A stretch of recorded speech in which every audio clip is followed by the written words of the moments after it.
குடியாத்தம் கோபாலபுரத்தில் அமைந்துள்ள கெங்கையம்மன் கோவிலில் தை அமாவாசையை முன்னிட்டு நேற்று மாலை லட்சிய தீப விழா மற்றும் 1008 அஷ்டோத்திர அர்ச்சனை நடந்தது. முன்னதாக அன்று காலை கெங்கையம்மனுக்கு சிறப்பு அபிஷேகம் ஆராதனை நடந்தது.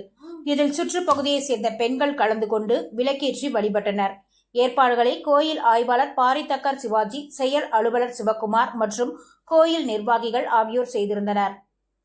SK லோக்கல் செய்திகளுக்காக செய்தியாளர் ஸ்வேதா, S. கார்த்திகேயன்.